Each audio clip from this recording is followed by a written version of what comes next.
నమస్తే welcome to KK news నేను శ్రీదేవి మాజీ మంత్రి వైసీపీ నేత పెద్దిరెడ్డి రామచంద్రారెడ్డి కబ్జాల పర్వం ఒక్కొక్కటిగా వెలుగులోకి వస్తుంది. అటవీ భూముల్లో విశాలవంతమైన ఫామ్ హౌస్ కట్టుకుని దాదాపు 100 ఎకరాల భూమిని ఆయన కబ్జా చేసినట్లు ఆరోపణలు వెల్లువెత్తుతున్నాయి. ఇక దీనిపై ప్రభుత్వం విచారణకు ఆదేశించింది. అయితే 6 నెలల క్రితం అన్నమయ్య జిల్లా మదనపల్లె సబ్ కలెక్టర్ కార్యాలయంలో ఫైళ్ల దగ్ధం కేసు రాష్ట్ర వ్యాప్తంగా సంచలనం సృష్టించింది. ప్రాథమిక విచారణలో ఫైళ్ల దగ్ధం ప్రమాదవశాత్తు జరగలేదని ఎవరో కావాలని నిప్పు పెట్టారని తేలింది. ఇక ఆ ఫైళ్లకు నిప్పు పెట్టి కాలిపోయేలా చేసింది పెద్దిరెడ్డి అనుచరులే అని అప్పట్లో ప్రచారం జరిగింది. అయితే ఈ ఘటనపై ప్రభుత్వం విచారణకు సైతం ఆదేశించింది. ఇక ప్రస్తుతం పెద్దిరెడ్డి కబ్జాల వ్యవహారం ఒక్కొక్కటిగా బయటకు వస్తుండటంతో ఆ ఫైళ్ల దగ్ధానికి అటవీ భూముల్లో ఆక్రమణలకు సంబంధించిన రికార్డులను సంబంధం ఉందా అనే అనుమానాలు కూడా వ్యక్తమవుతున్నాయి. ఇక మరోవైపు పెద్దిరెడ్డి అటవీ భూముల్లో పెద్ద ఫామ్ హౌస్ కట్టుకోవడం, దానికి రోడ్డు కూడా వేయించుకోవడం పెద్ద చర్చనీయాంశంగా మారింది. ఇక పెద్దిరెడ్డి రామచంద్రారెడ్డి తనపై వస్తున్న ఆరోపణలను ఖండించారు. ఆ భూమిని తాము 2001లోనే కొనుగోలు చేశామని వెల్లడించారు.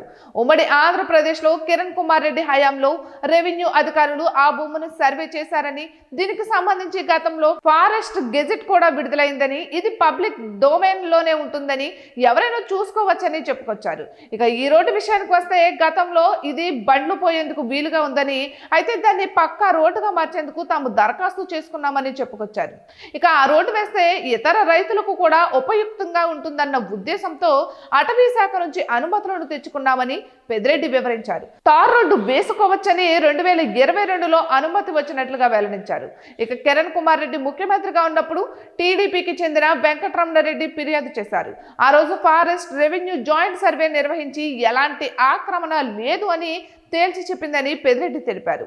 ఇక పెద్దిరెడ్డి రామచంద్రారెడ్డి ఆక్రమించుకున్న అటవీ భూములను ప్రభుత్వానికి అప్పగించాలని మంత్రి మండిపల్లి రాంప్రసాద్ రెడ్డి డిమాండ్ చేశారు.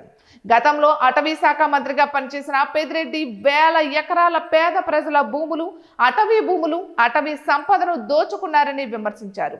పెద్దిరెడ్డి ఆయన కుమారుడు గతంలో చేసిన అక్రమాలు, అన్యాయాలకు అంతు పంతు లేదని, ఇప్పుడు వాటిని బయటకు తీసే సమయం వచ్చిందన్నారు.